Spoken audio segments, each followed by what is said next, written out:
Good morning, everyone. Good morning, good morning, good morning.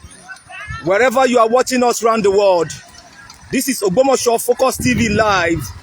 And today, I'm having the pleasure to let you know that today, His Imperial Majesty OBA Ghandi AFỌLÁBÍ GHANDI, as part of his assignment, has decided to come out today for another assignment in a bid to develop Ogbomoso land.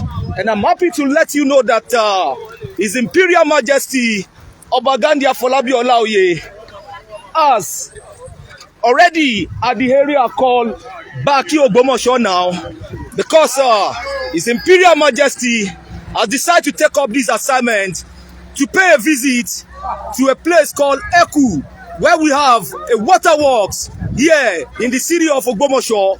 And that's the moment you are seeing right now. His Imperial Majesty is already here now to come and inspect the water dam we have in the city of Ogbomoso. And that's exactly what you are seeing right now. And this is his vehicle at the venue right now. As you can see, His Imperial Majesty OBA Ghandi AFỌLÁBÍ Orumogege is already here. And we are waiting for him to come on. And these are the people of that environment. You're highly welcome, sir. That's Kabiesi, His Imperial Majesty OBA Ghandi AFỌLÁBÍ GHANDI is already at the venue. Come along with IT Variago of Ogbomoso land. Chief Sobalaje, you're highly welcome, sir. Right.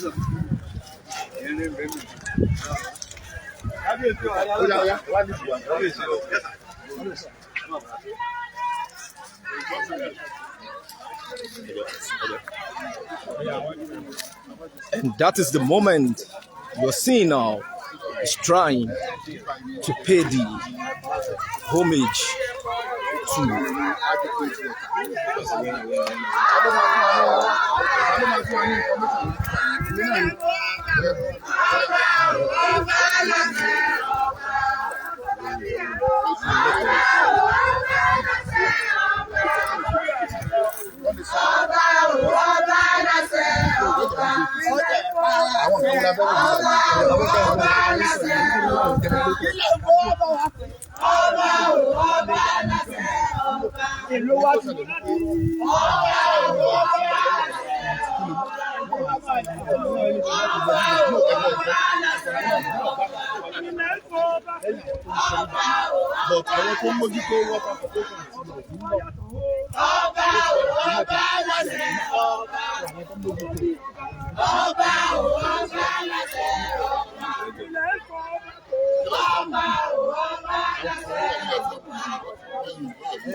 and this is the Eku Dam, and that is the office of the waterworks, the water dam we have, and that is the dam you are seeing out there.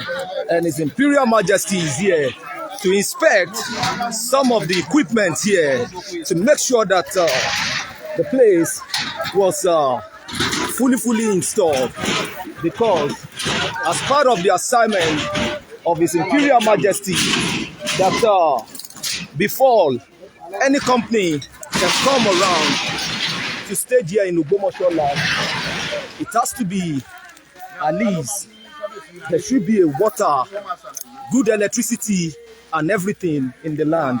So His Imperial Majesty is already here now.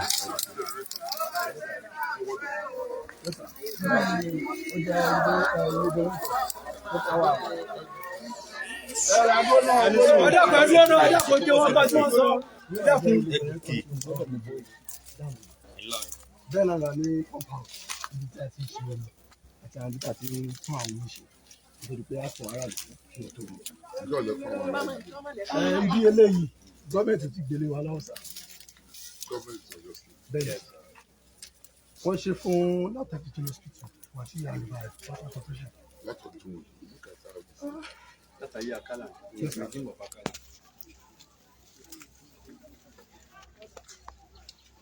So generator yóò ṣiṣẹ́. Àti ìlú rẹ̀ sá. Ìṣù brand new. Ìjọ wọn gbé dé wọ́n start lẹ́yìn pé wọ́n kàn tẹ̀sítẹ̀. So but níbo ni àwọn omi wo ló ń máa pump? Omi ẹni sá. Yes, mo mú lóògùn náà. But machine wo ni ó máa ṣe? Àwọn pumpers wà ní. Ó yà wọ́n. Ìdúró ní pọ́ǹpù ẹ̀rọ. Bàbá mi ò ní ìgbà ilẹ̀ kábẹ̀sì.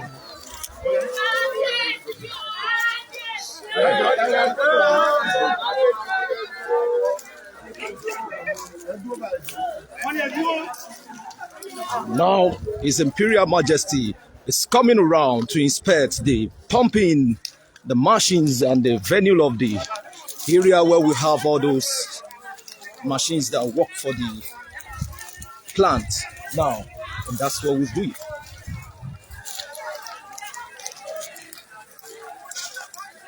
But this is mainly for ground.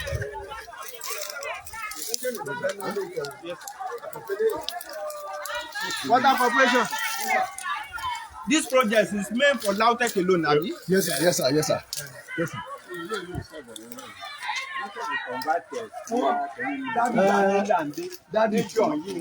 Dádì wọ́n sọ pé táwọn bá parí rẹ̀ púpọ̀ àwọn aráàlú àwọn òní wọn láwọn náà máa lò wọ́n sọ ìwọ́njọ́ wọn sígbà wọ́n táwọn bá parí rẹ̀ wọ́n láwọn aráàlú náà mọ̀.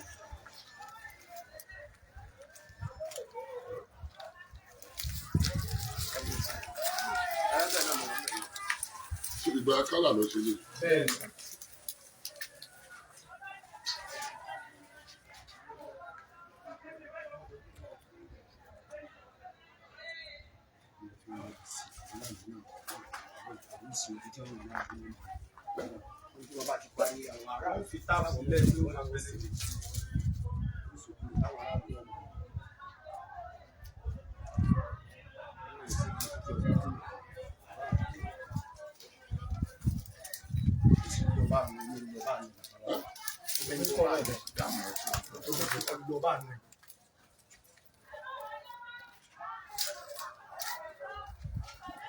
What are all of these things? What are things? Àwọn clearway àti yaritọ̀ clearway àti yaritọ̀ omi tó máa ń bọ̀ láti dam àwọn afíkà ìṣòro ẹ̀ láti expose ẹ̀ sí kẹ́ tó bá máa fi àwọn chemicals sí nígbà táwọn chemicals bá débẹ̀ àwọn pump sínú reservoir so acetylene kó tó di pé high lift máa gbé lọ sí ìgboro fún aráàlú láti mú a máa ṣe series of tests tá a bá pump àwọn omi yẹn tán so láti. Have you ever pumped the water?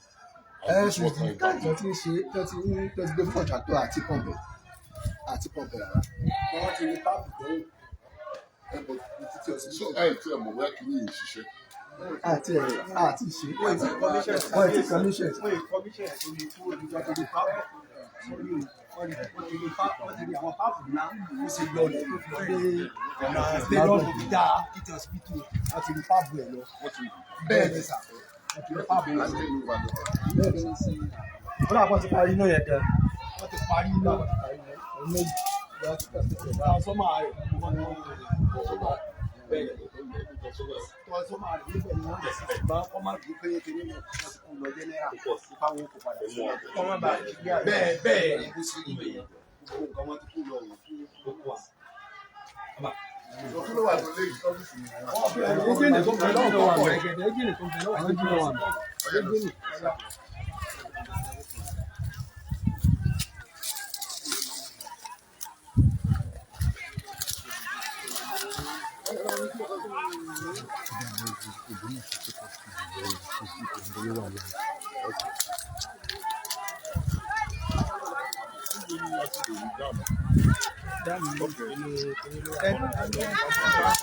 Ọ̀nà bó la lè gbà wọlé àbí Níwájú generator house. ibi tá a pààkì mọ́tò sí i. Kábíyèsí o. Kábíyèsí o. Ẹ dáhùn sá.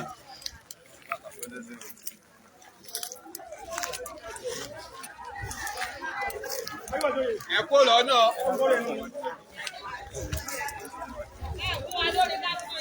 ṣe táwọn bá ń fẹ́.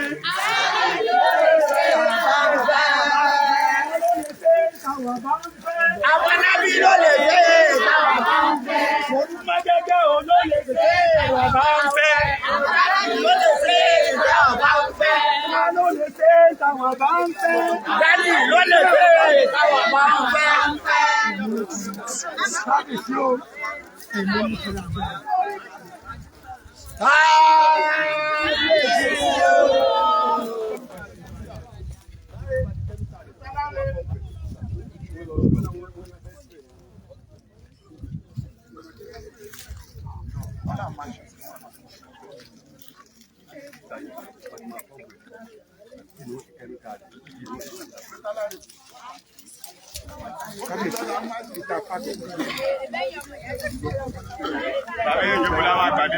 Ibo ló dáa tó rọrùn.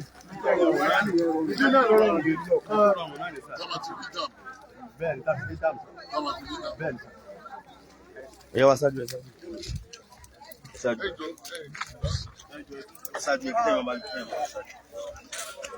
Now His Imperial Majesty is on his way to the dam now to go and inspect the dam where we have the water so that he can be able to see, because no town can survive without good water, without electricity, without anything optional for the land to survive.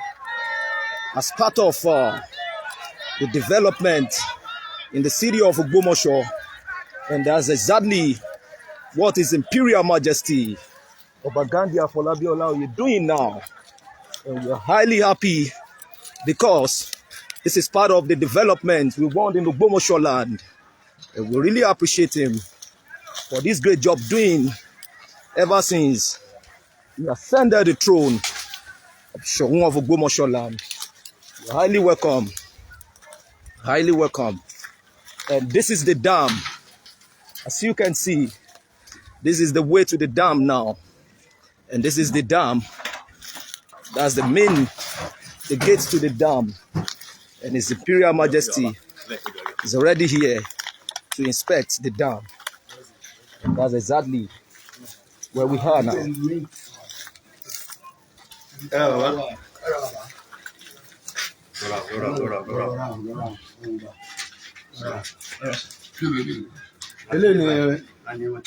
Ẹni tí ó sọ ó yà sọ eléyìí ni pọ́ǹpù tá a fi ń gbé omi láti inú odò lọ síbi àwọn ẹ̀yìn yẹn wà àti àwọn kìnìún yẹn sàn.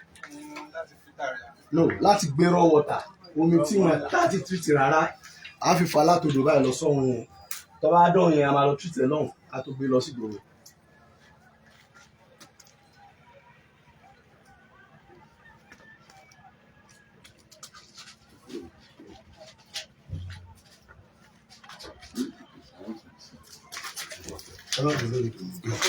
Nítorí omi bẹ́ẹ̀.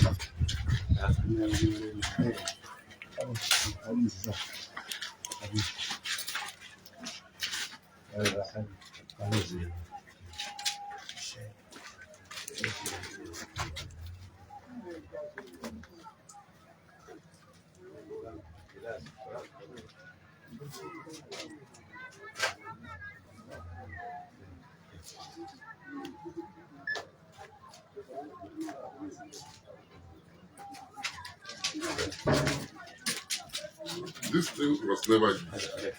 Bẹ́ẹ̀ni sà, bẹ́ẹ̀ni sà, láti test sà, láti gba àwọn ti construct sà. But àwọn ọ̀gá family sì ní. Nígbà atẹ́gùn gbé rúfin yẹn. Nígbà atẹ́gùn gbé já wáyé wọ́n já gbogbo àwọn wáyà yẹn. Wọ́n já gbogbo wáyà yẹn náà. Wọ́n ṣe kan rúfin ìgbàlá níjọ́ tó yẹ.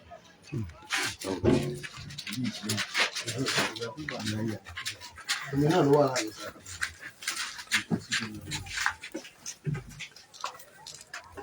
Take 11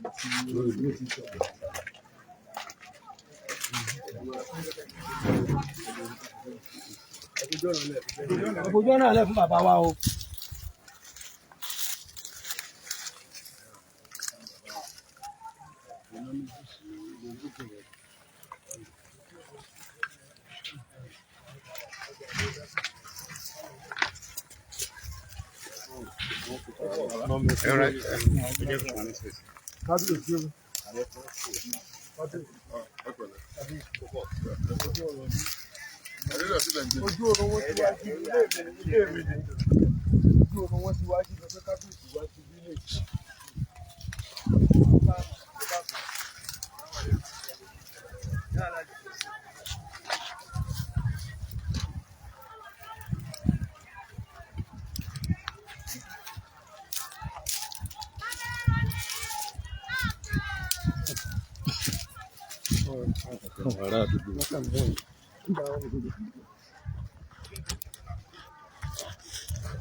Afọlábí o, máa bá tẹ̀lé lọ. Orúmọgẹ́gẹ́ o, máa bá tẹ̀lé lọ. Iṣẹ́ rẹ̀ máa ń lẹ́wà lọ́rùn. Afọlábí o, máa bá tẹ̀lé lọ. Oríṣiríṣẹ́ rẹ̀ máa wà. And today, the job was not done alone. I have a pleasure of an Ogbomoso active man in person of Reverend Peter Aloye, a very wonderful man who has the love of the town at heart.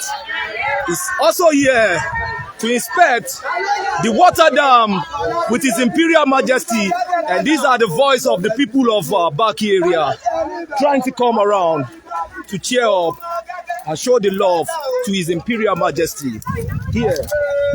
Thank you so much.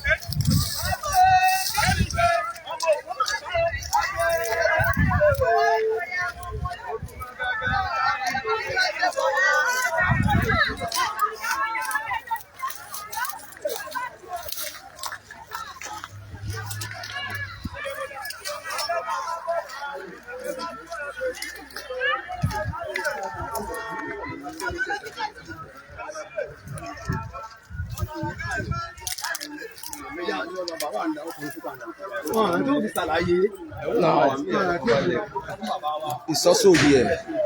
We want to inspect another.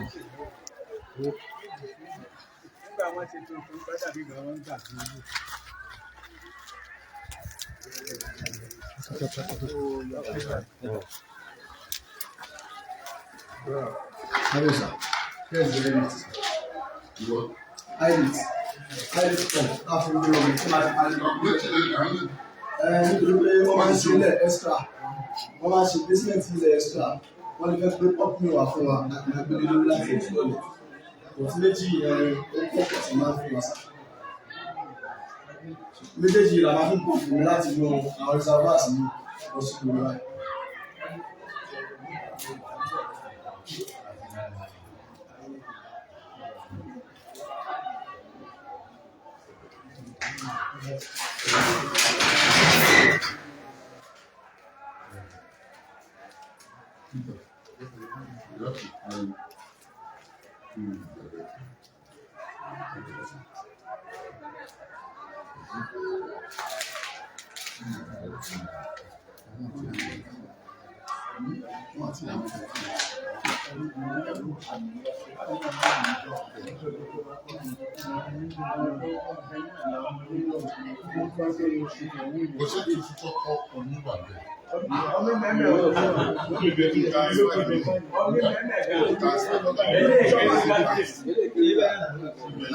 The biggest dam àti lọ́sẹ̀ báyìí, èyí ti rẹ̀ kéde gan. Dam tó tóbi jù yí lọ, wọ́n bẹ̀ láàárọ̀ fún mi. Ti ẹ fọ́nṣẹ̀ dà, ó fọ́nṣẹ̀ bẹ́ẹ̀ ni. Nígbà tí ìṣiṣẹ́ lórí ẹ̀ lọ́wọ́ báyìí, a sì wá bẹ̀rẹ̀ àyè.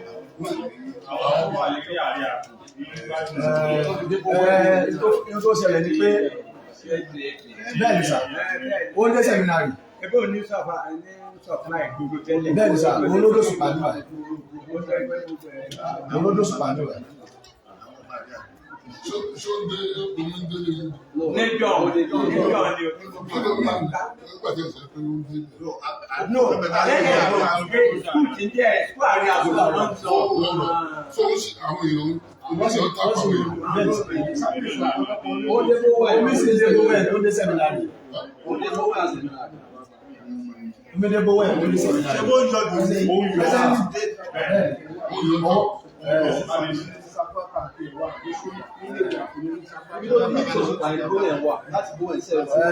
Oga àṣìṣe bẹ̀rẹ̀ bí òní yìí àṣìṣe lé lórí.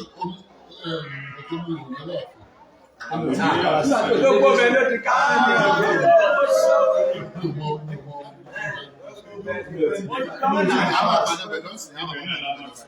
Ìgbà yẹn ká fèsì àwọn páìpù tí wọ́n lò tó kéré nígbà náà tó jù ú kéré nígbà tí wọ́n ṣe tí ìlú fèsì ọ̀pọ̀lọpọ̀ ọdún ní páìpù ìlú tó ní ìtàkì. Torí ìjà tí wọ́n ṣe underline phone line àwọn kọ̀ǹtrákọ̀ tí wọ́n ṣe nígbà yẹn wọ́n ní wọ́n ti gbogbo àwọn páìpù gbà. Wọ́n ṣe àwọn páìpù. Bọ́sà àlọ́ àti ìjà lórí ìjẹ àkàlà wọ́n ní wọ́n lè páìpù láti náà dé òṣùpá. Páìpù yẹn wọ̀ parí kálíbá lè lé wọn. Olùkọ́ yìí ni màá ṣe ní wọn. Olùsábà kan gbà fún ẹgbẹ́ kálíbá lè ní páìpù yẹn dé sùn ní ìlú márùn-ún. Kí ni ṣẹlẹ̀ bẹ́ẹ̀ nígbà tá a bá débẹ̀. Kábíyèsí nígbà bá débẹ̀ ẹni wọ́n gbé tìjẹ́ fún ẹ máa gbé ilé kọ́ máa fi ṣiṣẹ́ iṣẹ́ gbogbo páàpù wá. Ọgbẹ́ rìpẹ́ ọ̀rá rìpẹ́sì ẹ̀.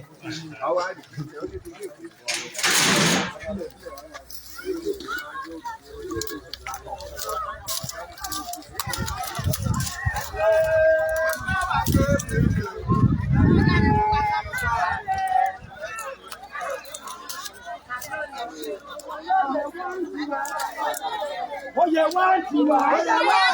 Oyè wá tiwa.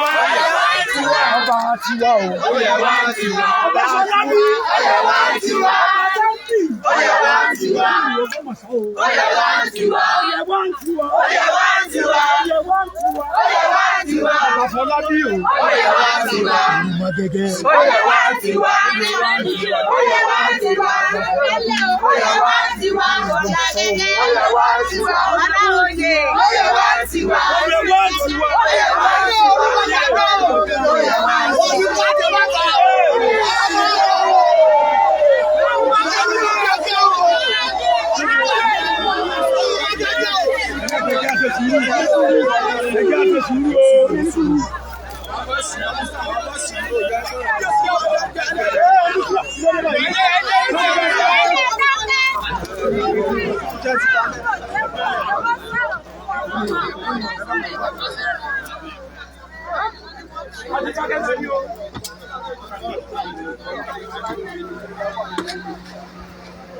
Now, His Imperial Majesty is done and dusted here, and is on his way out to go and inspect another venue now. We hope with time we'll keep you updated as it unfolds here on the city of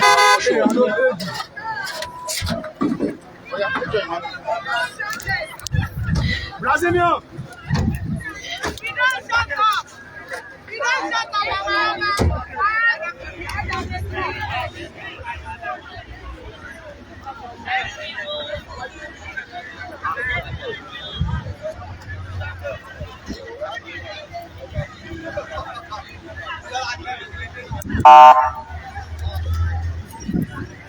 Now we are already getting out of the venue now. We are going to another part to inspect another dam here in the city of Ogbomoso. And that's what you see His Imperial Majesty doing now.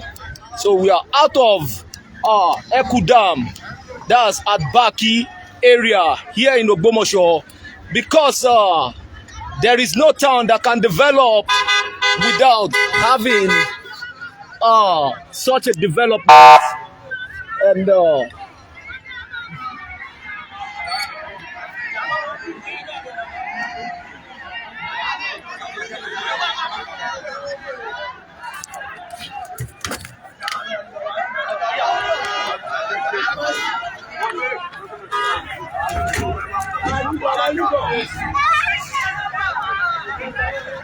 That's His Imperial Majesty with the people of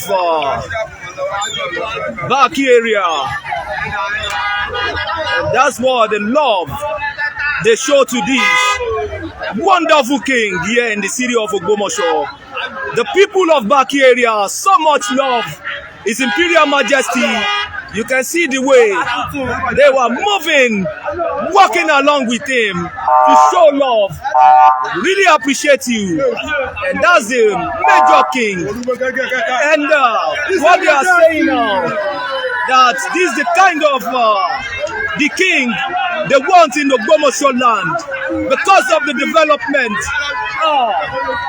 An active one that can promote the land for the betterness of the good people of Ogbomoso land. Like I said, this was saying that the king is the kind of the man that can transform the Ogbomoso land to mini Dubai in the meantime, and he has started the assignment as part of his 25 years plan he had for Ogbomoso land, which we hope that in the next 25 years to come now, Ogbomoso will be transformed according to what we want and what we hope for it to look like for us here in the city of Ogbomoso, and that's what we think. So God be with us, be with everybody. You're part of them, and you are part of Ogbomoso land, and that's what we do. That's His Imperial Majesty coming. We are out of the venue now, hopefully moving to another venue to go and inspect another water dam here in the city of Ogbomoso.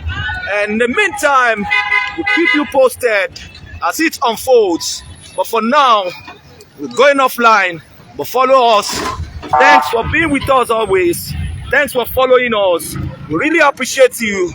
Please help us share, likes, and comments as we move to another venue now. And that's what we are doing. So His Imperial Majesty is on his way to inspect another water dam here in the city of Ogbomoso. And that's what we do. So thanks to the people of Baki area, Ogbomoso, for their love, for their passion, showing His Imperial Majesty. As you can see them, they are showing their love in a big, massive way now. And that's the youth around this environment now. And those are the youths trying their best, showing their love for His Imperial Majesty. Any moment from now, then we are moving out of this place now.